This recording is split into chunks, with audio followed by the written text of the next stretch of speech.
Kamusta mga idol and welcome back sa ating channel. Nandito na naman po ko para makapagbigay ng isa na namang maaksyong episode ng Slam Dunk Season 2 Inter High. Pero kung bago ka nga lang pala sa channel na ito, ay huwag mo nang kalimutan ang mag-subscribe para naman lagi kayong updated sa mga bagong videos na i-upload ko. So ano pang hinihintay natin? Tara, simulan na natin to. Bago nating tuluyang simulan ang Chapter 18 ay konting recap muna tayo mga idol sa nagdaang Chapter 17. Nagtapos na nga ang laban ng Shohoku at Toyotama sa score na 91-87. At ipinamalas na nga rin dito ng bawat kupunan ang kanilang mga taglay na galing at talento sa paglalaro ng basketball. At sa huli, ang lakas nga ng Shohoku ang nagwagi. At dito na nga nagsisimula ang susunod na chapter mga idol. Ang unang pagkakataon ng Shohoku na makipagkompetensya sa Inter-High Championship. Natalo na ang Toyotama sa unang laban nila mula sa kanilang nakatunggali dahil na rin sa mahigpit na mga laban. Ipinapakita naman sa susunod na larawan ang magiging schedule dito ng Shohoku. At sa susunod na laban ay sa pagitan na nga ng Shohoku at ng Sano. At ito na nga ang laban ng pinakamalakas na kupunan sa Japan. Ang Sano ay magsisimula na. Habang papalabas na nga ng gym ang kupunan ng mga Sano ay napalingon pa nga ang mga ito. Shohoku, umanda kayo sa paghaharap natin. Samantala, ang kupunan naman ng Shohoku ay nakita na nga rin ang taga Sano dyan. Kaya naman, napatingin na nga rin sila dito kabilang na dyan si Coach Ansay. Ha? Ang Sano? Nanonood din pala sila. At tuluyan na ngang nakalabas ang mga ito. Ano na kayang magiging plano namin para sa susunod na laban? Habang papalabas na nga dito si Coach Ansay ay bigla itong napatingin muli sa itaas at nakita na nga niya rito ang pamilyar na muka. Ansay! Huh? GA? Samantala, pagkatapos ay inilabas na nga rin dito ang iba pang resulta ng mga ibang laban sa ibang lugar. Aiwa Academy vs Yokohama 104-58. Dayay Gakuen vs Tamifusa 81-48, Josei vs Haraguchi 79-34, Hori vs Machida 79-34, Uriyasu vs Yuki 93-58. Ang mga kupunan na nagnanais na tawaging isang kampyon ay dapat ipakita ang kanilang mga lakas sa landas ng tagumpay para sa ikalawang yugto. Lahat ng mga laro para sa unang araw ay natapos na. Mula sa 59 na mga kupunan na sumali, 27 na ang natanggal. Samantala, sa lugar kung saan tumuloy ang team ng Shohoku, panalo tayo! Kita mo na, sinong nagsabi na ang kupunan natin ay nasa rank C? Tinalo natin ang Toyotama na may rank A, kaya ngayon tayo ay magiging rank AA na. Oo naman, tama yon. Samantalang si Aida Miyagi naman ay nag-iwan na nga lang ng isang munting notes dyan ng pagbati para sa buong team ng Shohoku. Isang pagbati para sa iyong tagumpay. Ang ibig sabihin lang nito ay kapareho lang natin ang antas ang kupunan ng tatlong hari, ang Sano. At bigla na nga lang nag-ring dito ang telepono. Gonggong, huwag kang sabik dyan. Hindi ka ba nasasabik doon, Gory? Nanalo tayo sa unang laban natin. Captain, may tawag ka po. Oh, sino daw? Hello, si Karasawa ito, mula sa Shintai Dai. Ang tagapamahala sa Karasawa? At sabay-sabay na nga nagulat dito ang ibang miyembro ng Shohoku team. Ha? Ano? Mula sa palantuntunan ng mga manlalaro?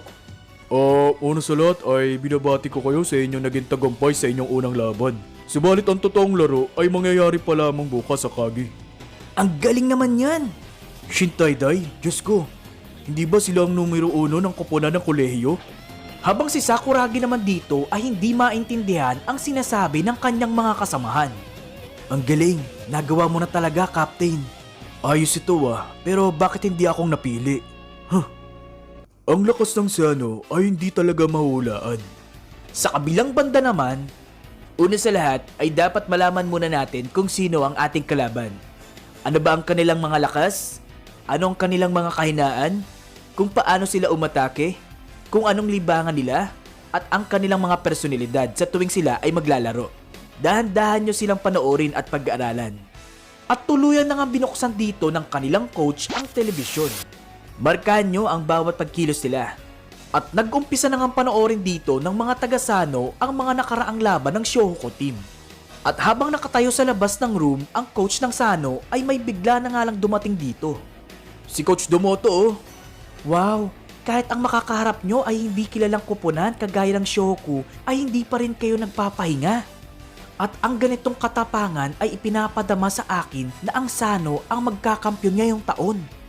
Paano natin makukuha ang mga koponan ng basta-basta kahit na sila pa ang pinakamalakas, mga estudyante pa rin sila. Kahit ano ay pwedeng mangyari. Sa isang paligsahan ng eliminasyon, itong unang yugto ang pinakamahalaga. Paalam na sa inyo. Kahit napakalakas ng koponan nila, ang paghahanda para sa laban ay napaka-importante pa rin. Ang unang laban ang pinakamahalaga. Hindi niya ginagawa ito para sa laban lang. Ito rin ay para sa kinabukasan ng kanilang koponan. Samantala, sina Coach Ansay naman at Coach GA ay pumunta na nga dyan sa isang lugar kung saan maaari silang makapagtsaa at makapag-usap. Hindi ko alam na nagtuturo ka pa rin ng basketball, Ansay. Narinig ko na huminto ka na sa pagtuturo sa universidad. Hindi ko naman na inaakala na sa isang high school ka na nagtuturo ngayon. Kung nananatili lang sana ako sa Toyotama ng ilang taon, ay sigurado magiging magkakompetensya tayo. Mukhang hindi maganda yun ah. Dagdag pa ni Coach Ansay. Sa tingin mo, GA, dapat ko na bang ipanood sa aking kupunan ang mga nagdaang laban ng Sano? Ha? Ipakita mo na sa kanila. Ano ba bang mga ikinakatakot mo? Mula naman. Gusto ko lang malaman ang opinion mo. Ganun ba? Ayos lang naman ang mag-alala. Mayroon lang talagang malaking pagkakaiba pagdating sa mga lakas. At habang sunod-sunod na nga ang mga sinasabi dito ni Coach GA, nananatili namang tahimik at nakikinig lamang si Coach Ansay. Ito talaga ang totoong tanong, Ansay. Meron ka bang tiwala sa iyong kupunan o wala? Kung nag-aalala kang mapanood nila ang tape at mawalan sila ng pag-asa, ay ayos lang. Subalit hindi ko iniisip na mahina ang iyong kupunan.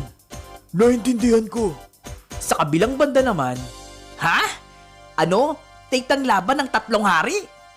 ilang beses ko bang dapat sabihin sa iyo, Sakuragi? Oo, Sano iyon. Sano. Tama. Kapag natapos na natin ang tape, ay pag-uusapan naman natin ang estratehiya. Magaling, Tatang! Magiging AAA na ang rank natin pag natalo natin ang 3 hari. Siyempre, dahil yun ang ating layunin. Samantala, habang papalabas na nga dito ang kupunan ng Sano, ay nakita na nga silang muli ng mga press. Coach Domoto, magsasanay pa rin kayo kahit gabi na? Ha? Oo. Gusto nilang maglaro ng isa pang pagsasanay kasama ang mga nakagraduate na. At tagulat na nga lang dito ang babae sa kanyang narinig. Ang mga dating Sano na nakagraduate na. At sa susunod na larawan ay makikita na nga natin ang mga makakalaban ng Sano sa kanilang pag-iensayo. Sila ang mga kupunan ng All-Star ng taong ito ah. Iisipin namin kunwari na sila ang mga Shohoku. Hindi ba't parang sobra naman ata ang kupunan ng mga All-Star ang kanilang magiging kasama sa pagsasanay? Sa kabilang banda naman, sina Akagi, Sakuragi, Mitsui, Ryota at Rukawa naman ay seryosong pinapanood na nga ang laban ng Sano, habang si Coach Ansay naman ay nakatingin lamang sa kanilang kupunan. Samantala, nakasakay na nga rin dito ng kanilang bus ang buong team ng Sano. Ang Sano ang pinakamalakas na kupunan, pero pinaplano pa nilang bawasan ang pagkakataon na manalo ang Shohoku. At tuluyan na ngang umalis dito ang kupunan ng Sano para sa isang pag-iensayo kasama ang mga All-Star player ngayong taon. At dito na nga po nagtatapos ang ating Chapter 80 ng Slam Dunk Season 2 Inter-High. Nalaman na nga natin dito ang mga susunod na maglalaban-laban para sa second round ng Inter-High. At isa na nga rito ang kupunan ng Shohoku at ng Sano. Ano kaya ang mangyayari sa laban ng dalawang team na ito? Aabangan natin yan. So tara, shoutout time muna tayo. Shoutout po kay Archie Casquete, kay Christian Buwag, kay Alvin Andal, kay Totang Mercado, at kay Kenji Yanson. Shoutout din po kay Krister Alan Murillo, kay Deso Channel PH, kay Christopher Andaan, at kay Mimo Burns. Ayan, maraming salamat po. At sa mga gusto pong magpa-shoutout dyan ay mag-comment lang po kayo sa ibaba at akin pong isisigaw ang inyong mga pangalan sa susunod ko pang mga videos. At kung interesado po kayo sa mga ganitong palabas ay huwag nyo na po sanang kalimutan ang mag-subscribe at i-click ang notification bell para naman maging updated kayo sa mga susunod pa nating mga video. Yun lang po at maraming salamat. Muli po, ako po si Kuya Boy, signing out. Peace.